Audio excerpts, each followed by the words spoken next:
છે। વાત કરી લે 1 લાખ કરોડની યોજનાની મંજૂરીની, તો ખેડૂતોની આવક વધારવા માટે મધ્યમ વર્ગ માટે ખાદ્ય સુરક્ષા સુનિશ્ચિત કરવા માટે એક નવો નિર્ણય લેવામાં આવ્યો છે। કેન્દ્ર સરકારે કૃષિ સંબંધિત 2 યોજનાઓને મંજૂરી આપી છે। કેન્દ્ર અને રાજ્યના આના પર 1 લાખ કરોડ રૂપિયાથી વધુ ખર્ચ કરશે, જેમાં પીએમ રાષ્ટ્રીય કૃષિ વિકાસ યોજના એટલે કે RKVY માટે ₹57,074 કરોડ રૂપિયા અને કૃષ્ણ નીતિ યોજના એટલે કે KY માટે 44,246.89 કરોડ રૂપિયાનો સમાવેશ કરવામાં આવશે। વાત કરી લે 2025 થી લાગુ થતા નવા વાહન નિયમની, તો કે નવા વર્ષે 2025 થી સુરત પોલીસ કડકાઈ અપનાવવા જઈ રહી છે। ટ્રાફિક સહિત નિયમોનું કડક પાલન કરાવવા માટે સુરત પોલીસે કમર કસી છે। આ અંગે ગૃહ રાજ્ય મંત્રી હર્ષ સંઘવીએ સુરતના પોલીસ કમિશનર અનુપસિંહ ગોયલને અને મ્યુનિસિપલ કમિશનર શાલિની અગ્રવાલ સહિત ઉચ્ચ અધિકારીઓ સાથે મોટી મીટિંગ યોજવામાં આવી હતી। આ મીટિંગમાં 2025 માટે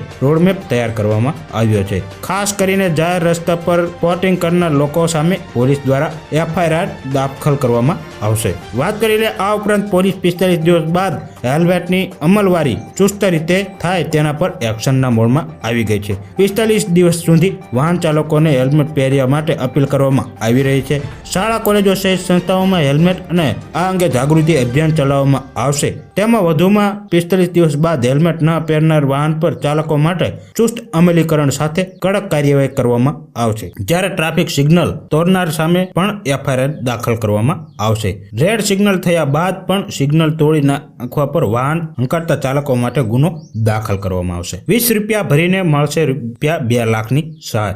વડાપ્રધાન નરેન્દ્ર મોદી દ્વારા શરૂ કરાયેલ પ્રધાનમંત્રી સુરક્ષા વીમા યોજના અંતર્ગત કેન્દ્ર સરકાર દ્વારા પ્રાયોજિત અકસ્માત વીમા યોજના છે। તે અકાળ મૃત્યુ, અપંગતા કિસ્સામાં 18 થી 70 વર્ષની વ્યક્તિને પરિવારને નાણાકીય સુરક્ષા પૂરી પાડે છે। પીએમ સુરક્ષા વીમા યોજના માટે વ્યક્તિ દીઠ 20 રૂપિયાની વાર્ષિક પ્રીમિયમ ભરવાની જરૂર પડે છે। આકસ્મિક મૃત્યુ અથવા સંપૂર્ણ અપંગતાના કિસ્સામાં 2 લાખ રૂપિયાનું કવર પૂરું પાડે છે। આ સિવાય આંશિક અસ્થાયી વિકલાંગતા માટે 1 લાખ રૂપિયા આપવામાં આવે છે। જોકે આત્મહત્યા સંબંધિત મૃત્યુને આમાંથી બાકાત રાખવામાં આવ્યા છે। આ ઉપરાંત આંશિક વિકલાંગતા જેના લીધે સંપૂર્ણ નુકસાન નથી થયું એટલે અસ્થાયી વિકલાંગતાને પણ આમાં વીમા કવરમાં બહાર રાખવામાં આવ્યા છે। હવે વાત કરી લે સ્કૂટી ખરીદવા 65,000ની ભેટની। સોશિયલ મીડિયા પર અવારનવાર કેટલાક મેસેજ વિડીયો વાયરલ થતા હોય છે, જેમાં કેટલાક ભ્રમક હોય છે। હાલ એક મેસેજ વાયરલ થઈ રહ્યો છે, જેમાં કેન્દ્ર સરકારે ફ્રી સ્કૂટી સ્કીમ હેઠળ છોકરીઓને સ્કૂટી ખરીદવા 65,000 રૂપિયા આપી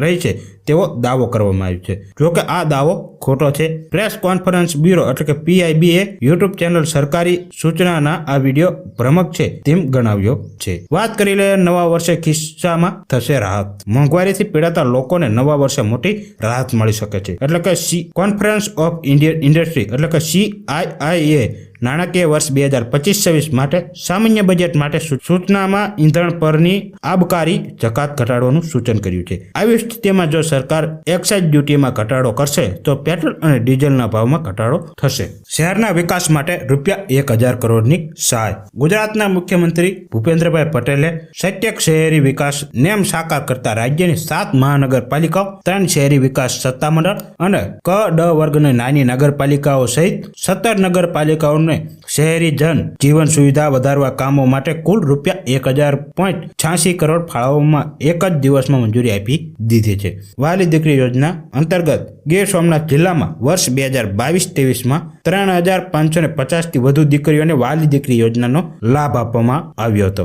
અરજીઓ મંજૂર કરવામાં આવી હતી। વહાલી દીકરી યોજનામાં રાજ્યની દીકરીઓના જન્મદરમાં વધારો કરવા તેમજ કન્યા કેળવણીની ઉત્તેજના આપવાનો ઉદ્દેશ્યથી 2 ઓગસ્ટ 2019માં આ યોજના લાગુ કરવામાં આવી હતી, જે પછી 3 સંતાન પૈકી તમામ દીકરીઓને આ યોજનાનો લાભ મળી શકે છે। ધોરણ 1માં પ્રવેશ વખતે પ્રથમ હપ્તો 4,000 રૂપિયાનો, પછી બીજો હપ્તો 6,000 રૂપિયાનો અને છેલ્લે 18 વર્ષની ઉંમરે તેમને 1 લાખ રૂપિયાની સહાય આપવામાં આવે છે। વાત કરી લઈએ આધાર કાર્ડ ઉપર 50,000ની લોન। જો તમારી પાસે આધાર કાર્ડ છે તો તમને મળશે ગેરંટેડ 50,000 રૂપિયા સુધીની લોન। હાલમાં રાજ્યમાં લોકસભાની ચૂંટણી હોવાથી પ્રધાનમંત્રી સ્વનિધિ યોજના હવે ડિસેમ્બર સુધી લંબાવવામાં આવી છે। અગાઉ તેની છેલ્લી તારીખ 31 માર્ચ 2023 હતી। આ યોજના હેઠળ નાના વેપારીઓ અને સ્ટ્રીટ વેન્ડર્સ લોન આપવામાં આવે છે। નાણાં મંત્રાલયે ટ્વીટ દ્વારા આ માહિતી આપી છે। જોકે કોઈ શહેરી વિકાસ વિક્રેતા મંજૂરી અને કોઈ અન્ય નાગરિકે કરિયાણા, રેડીમેડ અથવા તો ફળની દુકાનો ખોલવા માંગે છે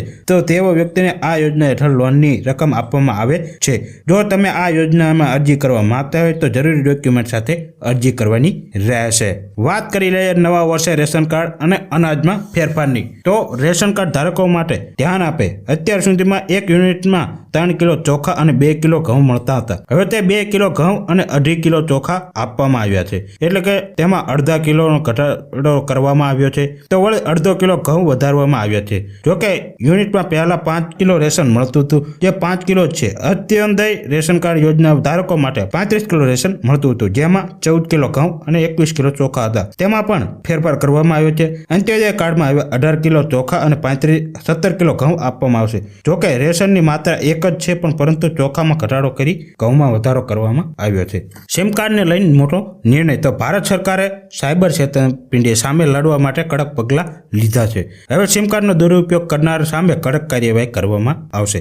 નવા નિયમ મુજબ જે કોઈ વ્યક્તિ સિમ કાર્ડનો દુરુપયોગ કરશે તેનું નામ બ્લોક લિસ્ટમાં મૂકવામાં આવશે અને તેને 3 વર્ષ સુધી સિમ કાર્ડ નહીં મળે. વાત કરી લઈએ 2025માં મોંઘવારી ઘટવાની. તો રિપોર્ટ પ્રમાણે મોંઘવારી અંગે રિપોર્ટ એવું કહેવામાં આવ્યું છે કે આવનારા સમયમાં અનાજની કિંમતોમાં ઘટાડો થવાની સંભાવના છે. બમ્પર ખરીફ અને રવિ પાક થઈ રહ્યા છે, જે મુજબ મધ્યમ વર્ગના લોકો માટે ખુશખબર છે. નવા વર્ષમાં લોટ, દાળ, ચોખા ભાવમાં ઘટશે. આરબીઆઈએ કહ્યું છે કે ગ્રામીણ વિસ્તારમાં વપરાશ વધ્યો હોવાથી અર્થતંત્રને વેગ મળી રહ્યો છે. આરબીઆઈએ કહ્યું કે 2024-25માં પ્રથમ 6 મહિનામાં જીડીપી વૃદ્ધિ દર 6% રહી શકે છે. ગયા વર્ષે પ્રથમ અર્ધવાર્ષિક ગાળામાં 8.2% અને બીજા ભાગમાં 8.1% હતો. આરબીઆઈનું માનવું છે કે આગામી કેટલાક મહિનામાં વૃદ્ધિ દર ફરીથી સુધરશે. વાત કરી લઈએ હવે ખેડૂતોની લોન માફીના સમાચારની. દેશમાં ખેડૂતો સંકટમાં હતા, ત્યારે ખેડૂતોને દેવામાં ડૂબેલા હતા અને આત્મહત્યા કરી રહ્યા હતા. આવા સમયે ડોક્ટર મનમોહન સિંહે સરકારને દેવામાં ડૂબેલી ખેડૂતોને રાહત આપવા માટે ઐતિહાસિક નિર્ણય લીધો હતો. યુપીએ સરકારે 60,000 કરોડ સુધીની કૃષિ લોન માફ કરી હતી. વર્ષ 2008માં દેશના લાખો ખેડૂતોને કૃષિ ઋણ માફીનો લાભ મળ્યો હતો. ફરી દેશમાં ખેડૂતોને લોન માફ થવી જોઈએ કે નહીં, કોમેન્ટમાં જરૂર કહેજો. વાત કરી લઈએ હીરાના કારીગરોને 3,000 રૂપિયાની સહાય. મંદીનો માર વેઠી રહેલા રત્ન કલાકારોને રાજ્યમાં સરકારે 3,000 માસિક ભથ્થું આપે અને રત્ન કલાકારોને બેંક દ્વારા 3 લાખ સુધીની મર્યાદામાં લોન આપવામાં આવે અને વગર ગેરંટી આપવામાં આવે તેવું કહી રહ્યા છે ઉમેશ મકવાણા. મુખ્યમંત્રીની રૂબરૂમાં પત્રની રજૂઆત કરતા મુખ્યમંત્રી દ્વારા આપવામાં આવ્યું આશ્વાસન. ટૂંક સમયમાં રત્ન કલાકારો માટે યોગ્ય પગલાં લઈ યોજના બહાર પાડવામાં આવશે. વાત કરી લઈએ 2025માં વસ્તી ગણતરીને લઈને 28 સવાલ પૂછવામાં આવશે. વસ્તી ગણતરીને લઈને મોટા સમાચાર સામે આવ્યા છે. સૂત્રોના જણાવ્યા અનુસાર વસ્તી ગણતરી વર્ષ 2025થી શરૂ થશે અને 26 સુધી ચાલશે. નોંધનીય છે કે વસ્તી ગણતરી 2021માં થવાની હતી, પરંતુ કોરોનાના કારણે મોકૂફ રહી હતી. હવે વસ્તી ગણતરીનું ચક્ર પણ બદલાશે.